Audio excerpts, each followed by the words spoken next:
Welcome to this episode of Mainline Connect. Our guest today is Sarah Holmes of Sarah Holmes Law. Welcome, Sarah. Thank you. Thanks for having me. Thanks for being here. So we like to start off the show with a networking topic. And knowing you personally outside of the show, one of the things that has struck me with your marketing and networking is how great your newsletters are. And I think a lot of small business owners kind of toy with the idea of, is it beneficial to do a newsletter? How often should I do it? Should I do a digital one? Should I do one that's actually, sent out to people? And, yours is one that's colored and sent out to people by mail, not digital. And it seems like it's a really great mix of both business-related content for the kind of law you practice, as well as just useful information or fun information for people. I really like the balance of it. So I was wondering, how did you kind of come up with everything as far as content, and how is it working out for you from a marketing standpoint? So I generally write all the content for the newsletters. Okay. I come up with a theme for the month that's usually seasonally appropriate. Like for December, we had one about kind of relating your business to A Christmas Carol, Scrooge seeing the ghosts of Christmas past, present, and future. Like, how does that relate to your business? Around Halloween, I had one about Star Wars villains and how villains would make bad business owners and why, because my son's really into Star Wars. So I tie it into my life and kind of my personal life and things going on, and then tie that somehow to business and providing business advice or insight to that. So I feel it's more personal that way. Yeah. It's also more interesting because if I wrote articles, what to do with your S Corp or forming an LLC, like that's, honestly, that stuff is really boring information. And you can find stuff like that all over the internet. So the goal is to somehow make it different, to stand out, and to make a personal connection with people, because I am my business. So if people know me and kind of know my life, they're more excited to work with me. I think they're more responsive. I think we relate to each other on a better level, and that helps me, and it helps me help them. Yeah. To have that kind of connection. So how often do you send your newsletter out? I send it by mail once a month. Okay. And then there is also a digital version that I send as well. But, people notice the print mailing. And is that why you do the print? I was curious. Yeah. I do, yes. Okay. It's not my idea. Like, there's old school marketers that teach you, every month you should send a printed newsletter with relevant, good information for people. So I can't say I came up with the idea. But it does stand out. And my clients and referral partners, they tend to remember them. Every month they're like, oh, I got your newsletter. I like this article in it. Because it comes to you at your house or your business and you physically have to open it and read it, rather than email, which right now, everybody's buried by email. Yeah. Most of the stuff even just goes to spam or junk or promotions. So right now I think that marketing by email is really difficult. And people just don't always read it. Like I myself, I can't even tell you how many emails I get a day and how many I actually open. And also newsletters. I mean, even the ones that I'm genuinely interested in, sometimes I'll erase some right away, maybe that aren't relevant or I didn't sign up for. And then there's ones I'm really interested in reading, and I'll leave them in my inbox thinking, oh, I'll come back. But often I don't come back, Right. Yeah. Yeah. I feel like email has become so kind of like intrusive into your day and productive time that to get something outside of that where you can really just sit on your couch, relax, and read something you got in the mail. I still do that with catalogs. Like I still prefer to get a print catalog. I'm with you. I like to sit in bed and read what's going on at Nordstrom's. Yeah, exactly. Who doesn't, right? But no, I think it's great. I mean, I and I love the fact that it comes by mail. I love the fact that it's impactful and colorful. It's not just in black and white. I just think it makes a great presentation. So I think there's a lot of people out there, like I said, myself included, I'm about to start a newsletter, who are thinking, how can it be impactful? Like, how can I make a difference? How can I make it work for me? And I think you're doing a great job with that. So it's great to see how it's worked out for you as far as your business. Yeah. Thank you. Yeah. So you run your own law practice, focusing on small businesses. Right. And I know that you didn't always do that. So what made you decide to start your own practice? Okay, so I came from a litigation background. Like I worked in a firm for about 5 years, and then I worked in a firm for a year before that. So all told, I worked for someone else for about 6 years. Okay. I really didn't like litigation. It just didn't feel like true to myself. I didn't feel like I was helping people. It's a really negative, sort of antagonistic world to live in, as you know. Yes, I formerly was a litigator as well. So yes, I'm relating to everything you're saying. Yeah, having come from that side. So I was very unhappy with what I did. And after I had my first child, while I still worked at my law firm, I guess I just had, I wasn't quite in midlife at that point, but I guess I'd call it like an early midlife crisis, where I was like, I have this baby. I'm going down a very negative career path for me. I've always wanted to own a business and run my own business and call my own shot. So what can I possibly do? And I think that having the baby was just sort of this panic for me. Like, I'm running out of time. I can't wait till, this kid's 18. I can't wait till he's like 5. I can't wait to do something, because if I'm ever going to do something, I need to do it now, so that I'm sort of straightened out by the time, he's a little older and we have to worry about things like school and tuition and all that. Yeah. So having a child really, I think, just pushed me. So when he was about 6 months old, I started a business in my kitchen. Doing what? So originally it started out as like an organic bath and body business, making handmade. And you made the products? Yeah, I made all the products. Okay. Yeah. You made them right in your kitchen? I did. Yeah. I did. But eventually I also made candles, like, natural soy candles. But what was different about these candles was I used to buy up images that were out of copyright. I bought all images that were, say, like pre-1925. So I had all these images I collected from like the 1920s that were of like bootleggers. Oh, cool. Guys in like a Model T. So I had whole collections of these, and they were in different kind of vessels, like tea tins, and then wrapped around it was this image. So we had like a collection called the Roaring Twenties collection. So in that would be like a bathtub gin, a Prohibition, a bootlegger scent. So they were really, really different. So eventually the candles really, really took off. Okay. And they did really well. So what I would do is I used my vacation time to go do trade shows. So I'd go do like the New York gift show. I'd take 5 days of vacation and go to New York and like work a booth for 5 days. I'd go to Atlanta and work a booth for like 5 days. I did some shows in Philly. I started hiring sales reps, on the West Coast that could sell stuff for me. So in about a little over a year, I got stuff into about 100 stores. Wow. Across the country. But what I realized, what I really, really loved about it was going to trade shows and meeting other entrepreneurs, other people that had these small businesses that were out there working the booth, trying to make a living on their own. And hearing their stories. And and I always love that too. And there's such a good energy at these places, because entrepreneurs, they're so positive and optimistic. You have to be, otherwise. Right. Everybody else will shoot you down. If you can't be positive about what you're doing, then you need to call it a day. Right, right. Otherwise your business just won't work. Yeah. So it was totally the opposite of kind of what I dealt with in my day job. And the people that I met at these shows oftentimes became friends, because they're people that, you kind of like live with for a week and you go through this together. So people knew that I was a lawyer in my, day life, and they started asking me for business legal advice. Right. And honestly, I really didn't know. I didn't have their answers, because I did litigation, I did like personal injury defense. And then they'd say, well, can you refer me to someone that can help me? And I would think, well, I might know this guy in a white shoe law firm that'll charge you $20,000, for your Etsy business, but I know that that's not really helpful to them. No. So I found that like I really didn't have a good place to refer them. Like no one was going to understand their business. So you decided to become the place. Yeah. So eventually I decided, I will open my own practice, solely helping people like the people that I came across when I would do these shows. So what happened to the whole candle and bath and body business? Yeah, so the candle business... Because it sounds like it was going well. It was going well, yeah. And I learned a lot from that. I learned a lot about how to run a business and how to very much not run a business.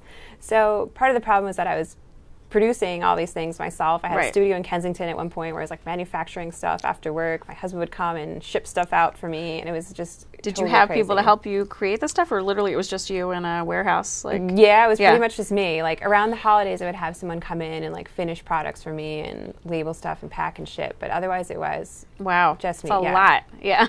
It was crazy. I'm telling you how not to run a business. Yeah. That was a fatal flaw in my business plan. So eventually, from doing these shows, I met other people in the industry, and I met a woman that was going to take over my production for me. Okay. So, we sort of went down that path for a little bit. It didn't work out. It sort of ended very badly. Again, learning these lessons. Right. That's probably something as an attorney now for small businesses you come across all the time. All the time. Like relationships and partnerships that don't work out well. Yes. Unfortunately. Yeah. I often help people extricate themselves from bad partnerships with people. So once you had the bad ending, was that when you decided to give it up, or? So when I had the bad ending, it was going into holiday season, and I had all these holiday orders, and I knew that I would not be able to fill them. Like, you know, manufacturing has a lot of issues. There's normally large minimums that you have to buy from someone. Yep. I had already been searching for a manufacturer for about a year and hadn't found one. That's why I kind of had this deal with this woman. And that didn't work. So I decided to just put it on hold and shelve it for a little bit, you know, intending to always come back to it at some point. And I have spoken to people in the interim about, you know, going into a partnership again, and they would then take on the manufacturing for me. But, you know, in that middle period, my law practice really took off. You know, I just realized I needed to focus on one thing and make that one thing work for me. And actually, I just got an email from someone yesterday asking about the candle business. Well, you never know. Maybe it'll be revived. I somehow keep getting roped back into it, which would not be a bad thing. No, it sounds like a very cool line. But, you know, for now. Maybe not you doing it. Well, that's like the critical lesson is you just can't do everything yourself. No. You know, and you need a solid plan in place before you really do any of this stuff. Because then you find, like me, you know, you've got this great success, stuff is selling, but you have no plan in place, you know, to really scale the business, and that becomes a huge problem. Yeah, absolutely. So you started your business, and then, you know, it sounds like you got to know a lot of other entrepreneurs through some of these trade shows. Were those where you generated your first clients from, or where did you get your first clients when you opened the doors? Yeah, so when I started my law practice, I guess one thing that I looked at was what are other lawyers doing? And I'm going to do the opposite. Okay. So most other lawyers have the same generic website with like the skyline, I went to this school, I have these accolades. And when you own a business, because I knew this, because I needed my own help when I started my business, I didn't care about that. I don't care about that. What I care about is, what do you know about a business? How can you help me with strategic insights as to my business? I don't care where you went to law school. That doesn't really matter. So I decided that I would set things up in a very plain language, you know, really relating to the people that would be calling me. And then I decided I'm going to find some referral partners that are probably more like me. Like they're not, you know, sort of these people in the twilight of their careers that, you know, have a bunch of buddies there to refer business to. So I tried to find younger lawyers that had also gone out on their own. In different specialty areas? Yeah, different areas, like litigation, you know, people that had business clients that they didn't want to do the transactional side, they just wanted to litigate. Because that was a good partner for me, because I really didn't want to litigate anymore, and they didn't want to be doing the transactional stuff. So my initial group of clients did come from other attorneys. Okay. Yeah, and that was just through networking, it sounds like. Yeah, through networking. Yeah. Right. That's great. So, you know, as far as what makes you different from other kind of small business lawyers who run their own practice, how would you differentiate yourself? I know you've said a lot about sort of the plain speaking on your website and that sort of thing. And obviously, I'm sure running a business before this kind of sets you apart, but, you know, anything else that you would say? Yeah, it's definitely the business experience, like having run a business, having faced these challenges, knowing what they are, knowing where the pitfalls are. You know, there's a lot of things I didn't do right the first time. So when people come to me now, I ask them some pretty critical questions where, you know, if their answers are no, like, do you have a business plan? Do you have projections? Right away, I say, okay, you have to take care of this. These are some really critical things that you need to do before you start a business. But I think what really differentiates me is that when someone comes in to talk to me, I guess maybe they expect coming in to just talk about an isolated legal issue, like, you know, tell me about the difference between an LLC and an S Corp. And yes, we do talk about that, and I make sure to answer their legal questions, but we spend a lot of time talking about the vision and the strategy for their business. Like, why are you starting this business? Where do you see it going? What's your target market? Exactly. Why do you want this? Why do you want to go there? You know, what have you done that makes you feel that someone needs or wants this service or product that you are producing. So those are some tough questions when you're starting a business, especially when you get people that are very idealistic. They've come to you because they pretty much made the decision to start a business. And, you know, even if when you ask some of these tough questions, they don't necessarily have answers, they still probably want to pursue it. So is that tough? I mean, when people come to you and you kind of see that there's maybe not the need, or they haven't thought it through, or they don't have the plan, is it tough to kind of tell them, you know, I don't think this is such a great idea? Or well, I think a lot of the time they know. Okay. They do know sort of deep down. Maybe they just haven't had someone tell them that these are some other things you should consider first. Yeah. Or, you know, they come to me with these very sort of vague, not really fleshed out ideas because they've seen someone else do something similar and they're just trying to copy it.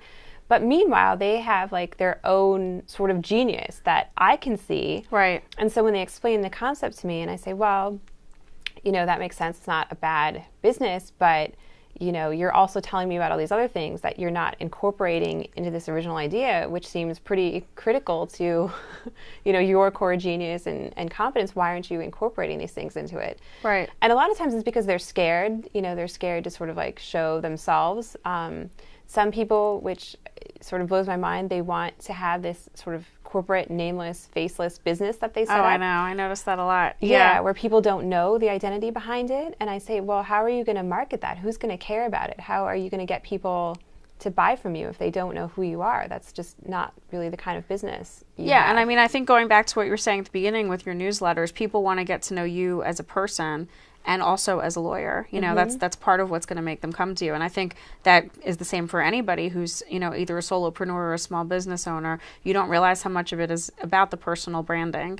And, you know, the people who try to hide behind kind of a facade and think people shouldn't get to know who they are usually the ones in those capacities that I don't think are very successful. Right. Yeah. Yeah, and I don't think they do very well eventually. And some of these people, they have really, really great stories, and they'll tell me their story, and I'm like, where is that on your marketing? Like, why aren't you telling people that? Because you could have every media outlet in town coming to you if you told people this story. And they're really uncomfortable with that. And I think once they get used to it, you know, they don't ever decide to like scrap the business or not start it, but they maybe go back and they think, okay, this is like a better way for me to distinguish myself. I'm going to incorporate these things. Maybe I have a little more homework to do, but, you know, my job isn't to just kind of like take their money and send them on their way. You know, the best thing for me is when people come to me, and now 2 years later, I have clients that are in the media. They sit on like prestigious panels. Their businesses are doing really well. They're opening multiple locations. Like that's a success story. That must make you feel great. It does. It's really, really good. So if I can sort of, you know, help them very early on sort of pivot and maybe help them not go through a lot of the stuff I went through. I understand. You know, I know from experience, I'm saving them a lot of time and a lot of money. Yeah. And so speaking of money, I think one of the things that's not, you know, I think as a small business owner, when you're starting a business, there's that fear factor too with getting legal help where you think they're going to charge me an arm and a leg. I can't afford it. And even though I might recognize I need legal assistance or there's things I don't know how to do, you know, I'm just not in a position to do that. So I'll just try to learn it myself or do it off a form on the internet or whatever it may be. And I know that you charge a lot of flat fee packages for startup business owners. So I think that's something important to share with our viewers because, you know, I think people think it's going to be out of their reach to hire somebody like you. Yeah, most of the time I think they're surprised that it's not. And I do try to flat fee stuff because I came from the billable hour world. You know, which is very inefficient. It makes people nervous. I mean, I personally don't really like going to professionals that charge me hourly. And the first thing I say is, how long is it going to take you? Because I want to know up front, you know, what I'm looking at. And if they can give me a solid answer, then I don't, you know, I'm not scared, but, you know, nobody wants to get like a $10,000 bill that they weren't expecting. No, of course not. So when I do the flat fee packages, you know, they come in like a beginning business owner, and we talk about what are all the essential things that you should really have when you start up your business. Things like a proper entity, whether that's LLC or an S corporation. What kind of contracts do you need? What does your website look like? Do you need terms and conditions?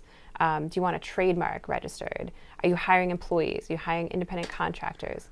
And we talk about everything they might need, you know, for that first 6 months, 12 months of their business, and we do all of that work at once for a flat fee. So they get a pretty good discount. as opposed to doing this piecemeal. But then they also get exactly what they need right when they start, so that they aren't waiting 12 months to really get themselves properly, sewn up and free from liability, hopefully. Yeah, and I mean, the converse of that is, a lot of times for whatever reason, if people wait on some of that, then 6 months, 12 months down the road, they already have a situation, like maybe with somebody that they should have, paid as an employee, but they put as an independent contractor or something along those lines, and it can be too late, because they didn't do things the right way. So people don't a lot of times realize that up front, that they can save themselves so much headache and cost down the road. Yeah. I mean, I know that because I see it. Right. So, like I've had people come to me and they're like, I would like this lease reviewed, or maybe I won't have someone do this because I think I can handle it myself. And those are the people that call me back 6 months later and they're like, I got into a fight with the landlord. I need to get out of this.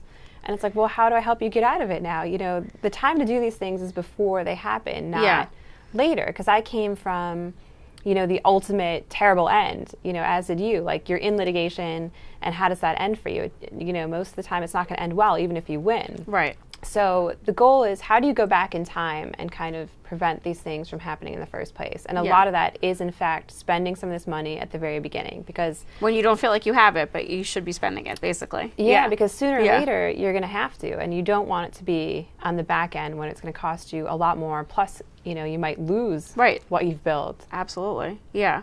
So, I was looking at your blog on your website, and there was one entry that really kind of resonated with me. Where I think it was titled, "Are you productive, or do you just have a big ego?" And I know, you and I have talked outside of this about like time management and things like that. And, the idea of one of the books that I think you were at my book club where I discussed the 168 Hours book by Laura Vanderkam that I love. And she's very big on, how she manages time and productivity and how we can be more happy and use our core competencies within our 168 hours of the week more effectively.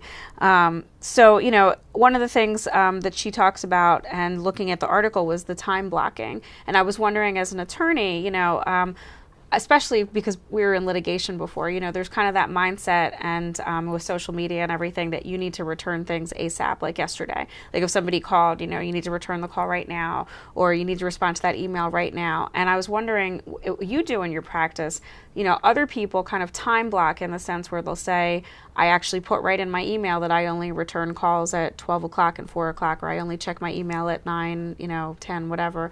Do you do things like that for your business, or do you kind of just, do things as they come? So I started out doing things as they came, and that, again, another lesson, did not work well for me because my schedule was all over the place. For example, when I first started out, a client would call, or a prospective client, I'd be like, great, when can you meet? And I just totally left it up to them. Yeah. So they would pick all crazy times. My calendar was just inconsistent. I'm like, all right, I need to get some rules in place. So I have some rules. One is that I don't take unscheduled phone calls. So if someone calls, the rule is we get all the information, what do they need, and then set them up with a time to call them back. And it might very well be the same day, and almost, 9 times out of 10, the goal is within 24 hours. But it has to be scheduled, because a lot of what happens is so much time gets wasted in phone tag. They call me, I'm not available. I call them back, they're not available. So that's not a good use of anybody's time. So rule number 1 is no unscheduled phone calls. Everything gets a slot. Rule number 2 is return the calls within 24 hours, which I think is a reasonable way to do that. Email is something that I struggle so hard to manage. I try to just pick out what is absolutely critical for today, but I try not to be reactive. So I guess there's like a whole philosophy around, do you want your business to constantly be reacting to other people's demands and what they want? And my answer to that is no. I want my business to run the way I want it to run and be proactive, and I guide my time myself. So it might mean that, an email might wait for a day. It might wait till the end of the day or at night when I, maybe have an hour on the couch where it's quiet and I just sit and I go through and return the emails. So I try not to be reactive is what I would call it. Yeah, and I definitely related to some of what you were saying about, when people call you to set something up and you say, what's going to work for you? And you don't think about that, what's actually going to work for me. And sometimes giving people those boundaries, like they'll make it work. Like if you tell people, like I know people who are in different businesses who say, okay, well, I meet with clients on Wednesdays and Fridays. What works for you? And then, you don't have people saying, I want to see you on a Tuesday night at 8 o'clock, So yeah, I think there's a lot of that you have to set your boundaries. Right. Yeah. And that's definitely what I do now with the client appointments. Like there are certain days and certain hours when I meet with the clients. And if you can't, make it in during one of those days or hours, sometimes the answer is just maybe I'm not the right person for you. Yeah. And that's fine. Yeah. Yeah. One of the other things I noticed in your blog was stuff about the practice of gratitude, which is also something I'm very big involved in myself. And I was wondering if there's anything you do in your daily life to kind of be more mindful and more grateful. Yeah. So again, I try really hard to do that because I find, owning a business and trying to run these things, it's hard to not concentrate all the time on what's coming next. Yeah. What don't I have right now? I think that's a bad mindset and a sloppy way of thinking. I think, the better way to think is, what do I have right now? I'm so grateful I'm here. I've made it this far. I'm doing really well. Yeah. What am I happy to have right here today? Like, let's not worry about what I need to do tomorrow or next week or next year. So living in the moment, basically. Yeah. Which is really difficult, especially when you're constantly on the go or, you have to implement ideas in marketing. So usually at the end of the day, like right before I go to bed, I found myself often just stressing out before bed. What do I need to do tomorrow? What did I not get done today? Exactly. Yeah. Thinking about emails I didn't return or someone I didn't get to call back. So instead of doing that and making myself crazy and not being able to sleep, before I go to bed now, I try to write down 3 things I'm grateful for. Okay. So I have like an app on my phone and it has all these little boxes. So one thing I do when I wake up is, what do I want to create today? I think about 3 things that I want to create for the day. Okay. And then at the end of the day, I say, what was I grateful for today? So it kind of makes me stop and think, okay, what am I happy about right now? And then during the day too, like if I happen to be around my kids and I find myself getting annoyed because they're being loud or I can't think, instead of like getting crazy or, yelling at them, I try to say, okay, I'm just grateful that I can have time with them and relax. And you have your own schedule. And, and that I can do this for myself. And, instead of, I always have to think like I did this, like I created this. This is what I wanted. I'm very happy doing this. I'm glad I'm not doing what I used to do. So let's at least acknowledge that. Yeah, I really like that. I like the, what do I want to create today, and then what am I grateful for? I think that's something a lot of us can learn from. That's a great idea. So, we're nearing the end, and I wanted to make sure people know how to reach you. And also, if there's anything you have coming up, I know you do some webinars and speaking engagements and things like that. So if there's anything you want to tell our viewers about, now's your chance. Yeah, so I often do speaking engagements in the city. In the new year, I have several coming up for real estate investors, but I always post everything on my website. So it's www.phillysmallbusinesslawyer.com. You can find out about speaking engagements, upcoming webinars. You can read the blog posts, and if you want, you can get on the newsletter list as well to get a copy of that. Wonderful. And so, we're nearing the end of the year and the beginning of another one. Any personal goals that you have coming up for the new year, unrelated to your business? Yeah. So last year, I was successful losing a lot of weight. Like I finally lost a lot of the baby weight that I've been carrying around for 5 years. So I think this year the goal is to just keep it that way, stay status quo, stay healthy, exercise every day, and just keep doing that, because it's definitely a struggle to maintain, but when you do it, it really makes a big difference. Great. All right, well, thank you so much for being here. Yeah, we loved having you on, and thank you for watching, and we'll see you next time.